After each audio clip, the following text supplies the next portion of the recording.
Hello all, welcome to my YouTube channel Satya E World. So I'm going to handle wireless networks. I'm working as an assistant professor in RMK College of Engineering and Technology. So let me start with the objectives of the wireless networks. So to understand the concept about the wireless networks, protocol stack and standards, to understand and analyze the network layer solutions for the different wireless networks, and fundamentals about the 3G services, its protocols and applications, to have a depth knowledge on internetworking of wireless LAN and WWAN, and to learn evolution of 4G networks, its architecture and applications. So when we learn the subject, we get this concepts. So this is the unit 1. Unit 1, we have wireless LAN.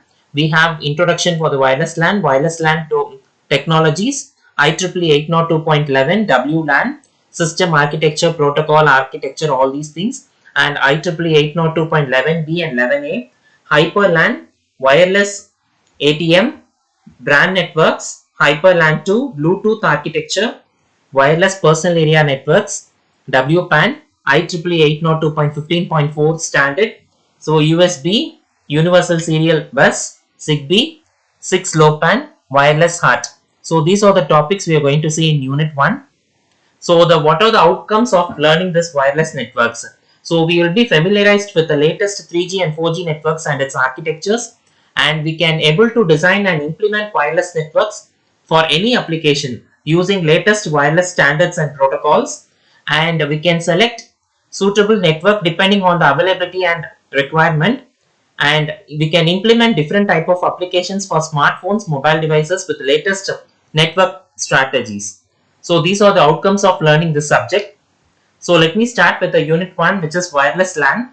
So today we are going to see the introduction for the wireless LAN. That is, before going to the introduction, let me recap the communication networks, what you have studied in your previous semester. So what is a network? What are the different types of networks? What is data communication? What is frequency? What is EM waves? And what are the comparison between wired and wireless networks? So what is a network? Network is nothing but two or more systems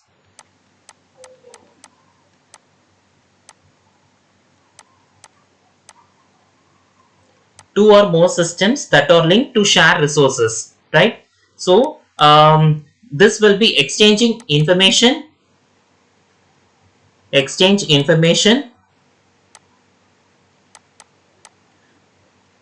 Then these systems will be in different format. Either it can be connected in wired format or wireless format. So if it is wired, you can link through the cables. So link through cables.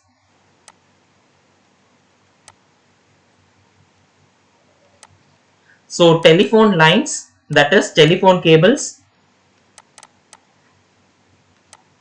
So wireless, which is with respect to radio waves, and we can also establish through satellite and infrared light beams, that is infrared light beams. So using the networks, we can able to share the information between two or more computers. So next is different types of networks: personal area network, local area network, metropolitan area network, and wide area network. This is a figure illustrates a personal area network. That is, personal area network is that communication between devices.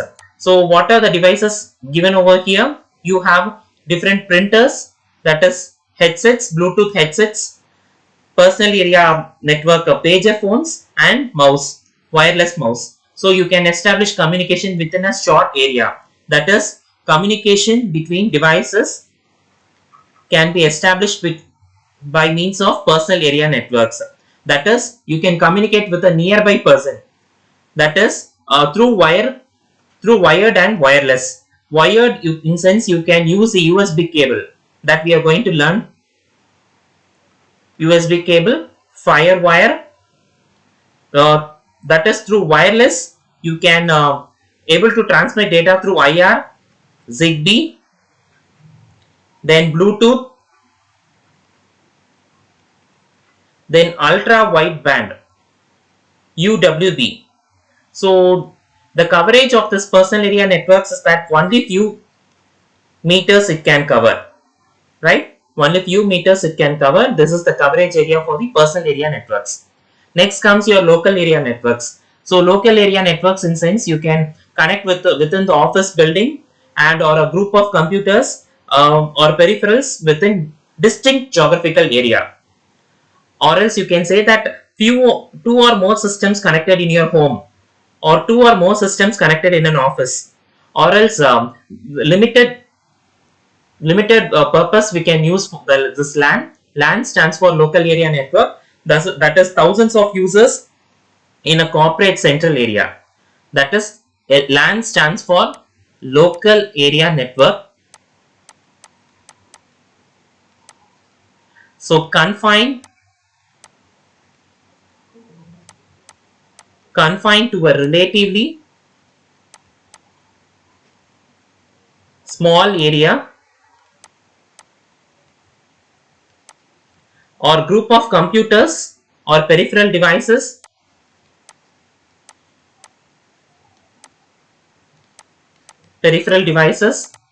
connected within a distinct geographical area. Within a distinct geographical area,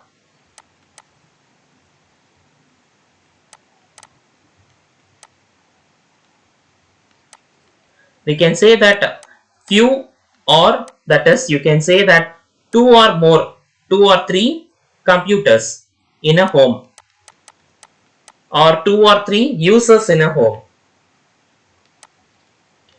It covers within office. You can also say that thousands of users can be used in a centralized corporate area. That is, in a centralized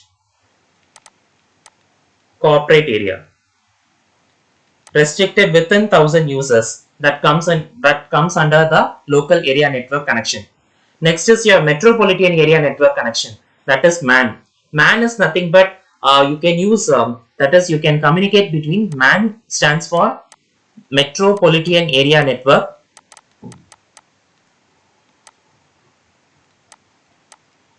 So this, you can say the coverage is 5 to 50 kilometers range.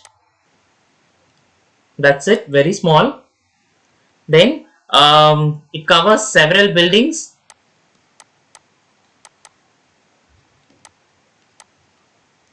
Then if you have a university campus, within the university campus you can use this metropolitan area network.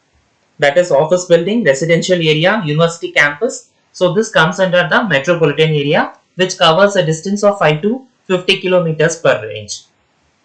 Next is wide area network. So WAN stands for, WAN stands for wide area network. So using this wide area network, we can establish a telecommunication network which extends. So wide area network is a telecommunication network which extends large geographic area.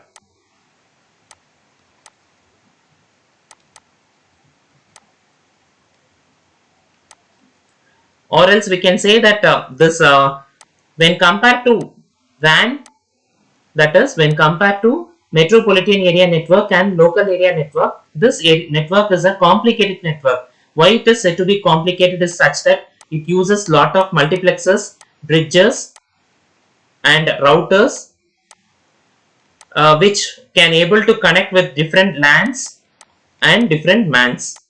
That is, when you see this diagram, this is a wide area network which covers different area. That is, you have different data centers located at different location, right? So this is a centralized voice data which is about to be communicated from a primary site to a different area. And VPN stands for virtual path network. So with respect to this, you are able to communicate. That is, you have different routers, right? So with respect to this, you are going to establish the communication. Next is data communication. So by the name itself, data is nothing but, it is nothing but information. And communication, we are going to communicate from one person to another person or one place to another place through a device to device. that is from sender to receiver. We are going to exchange the information. That information you are going to exchange with respect to a medium, which is a physical medium, either wired medium or wireless medium. So we are going to exchange communication between sender to receiver, and with respect to a standard said to be protocol. So protocol, in sense, you can say that protocol is a set of rules that governs data communication.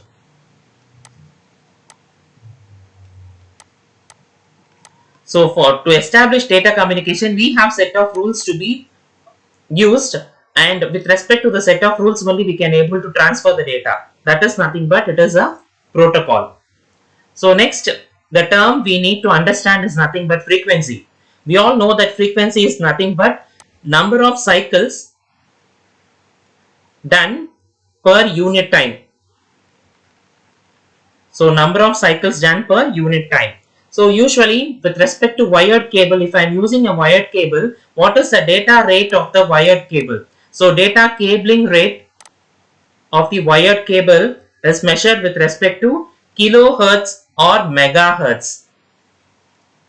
Usually the unit of, that is frequency unit, is hertz, which is nothing but cycles per second. So this comes under the comparison of wired and wireless networks. With respect to different parameters we are going to compare. The first parameter is the communication medium. How we are going to communicate with respect to wired and wireless. So wired means with respect to wire, that is either through copper wire or fiber optic cables. Wireless means radio waves through air. And the standard which supports a wired communication is IEEE 802.3 standard, and the standard which supports wireless communication is nothing but 802.11, which is the wireless LAN, WLAN standard, IEEE standard. So mobility and roaming. Mobility in sense moving. So when it is moving from one location to another location, the services is limited, and whereas the services is higher. And the security for the wired is high, and the security for the wireless is low. Since we are moving from one place to another place, roaming here and there, so each and every time attackers can easily able to hack our system. So any number of nodes can join into our system, and or any number of nodes can leave the system.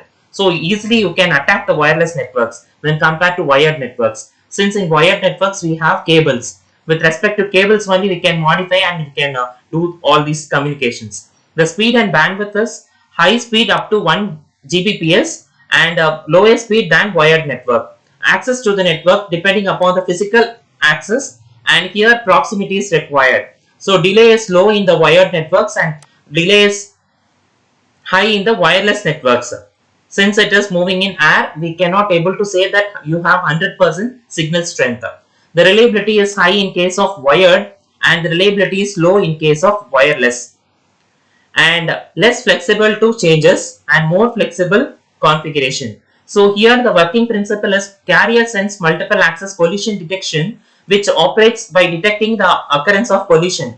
Collision is nothing but if there exists a data transfer or traffic between the system, when the packets are transferred, then we say that collision occurs.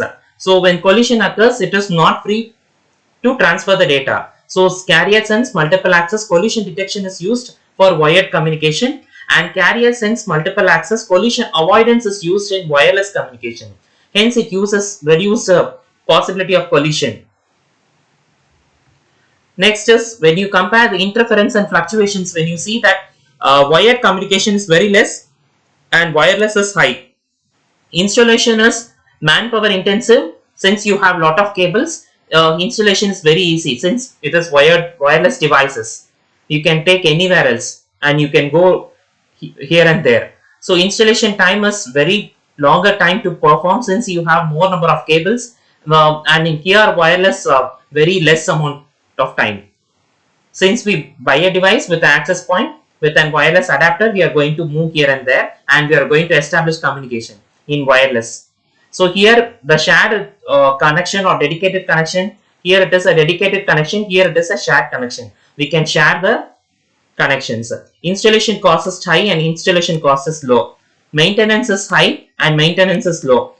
Here we have lot of routers, switches and hub connected to the centralized network in an home or office area. Here we have only the access point and wireless router.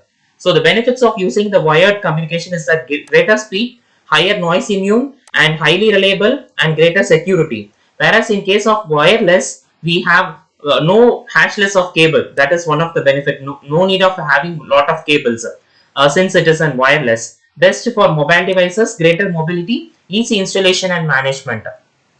So next comes to learn the wireless LAN local area network, we need to understand the electromagnetic spectrum. Already we have learned in a subject called electromagnetic field, electric field and magnetic field. So with respect to this, how we are considering the spectrum to be EM radiations which radiate in the form of energy which is emitted and absorbed by the charged particles. So the radiated energy behaves and travels through the space. So the electric field and magnetic field which are perpendicular to each other, and the electromagnetic spectrum waves with the different frequencies and wavelengths are used for many applications.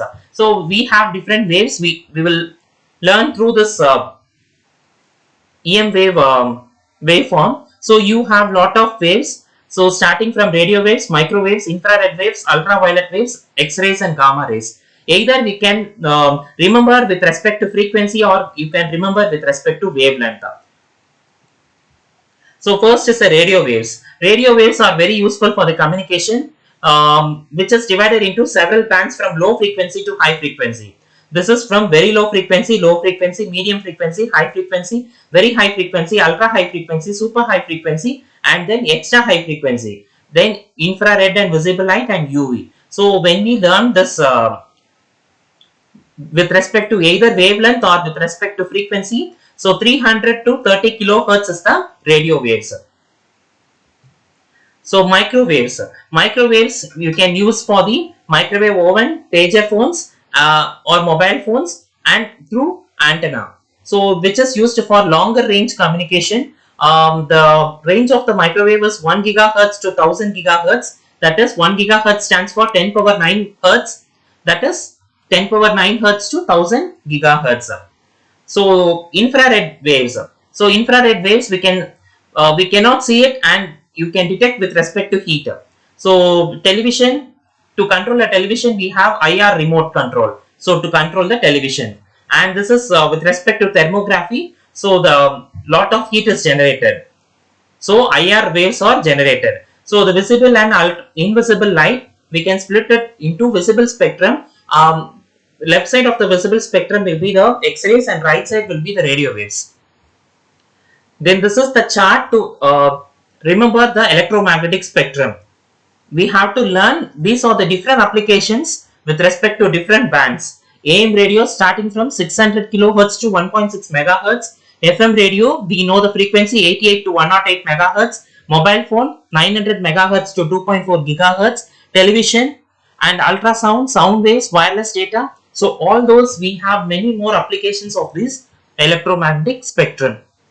So visible light. So visible light is sensed by our eyes. It is visible. So we know the color pattern with GR. Violet, indigo, blue, green, yellow, orange and red. Shorter wavelengths and higher frequency.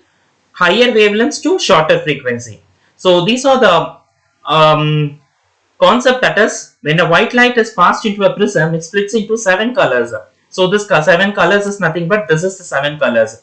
So we, with respect to visible light, we have lot of things to research, that is localization, communication networks, energy efficiency, intelligent systems and safe wave communications. So next is ultraviolet rays. So UV waves are invisible to the human eye and some insects such as bumblebees can see them. So skin tones and burns as UV rays when it is emitted by the sun. So X-rays. X-rays will be, that is we know that high speed charge particle hits a metal field, X-rays will be produced. So these are the concept of using X-rays. Solid objects can be seen through this X-rays. So gamma rays produced by the radioactive element. The radioactive element is nothing but radium, thorium and uranium. So all these atoms with respect to this gamma rays are formed. Next is ultra high frequency narrow band. So the need of this ultra high frequency is that 430 to 470 megahertz is the range of the ultra high frequency. The lower portion of the band is 430 to 450 megahertz, which is said to be unprotected or unlicensed band. and upper portion of the band is 450 to 470 megahertz, which is protected or licensed band. So here we can use either licensed or unlicensed. So RF license are guaranteed for assured for the customers who granted for specific permissions for specific frequencies, which is in a frequency to be in a allowable band. So 12.5 kilohertz or 25 kilohertz is the narrow band, and the power used is 1 to 2 watts. Thank you for listening to this lecture. We'll see you in the next video. Thank you.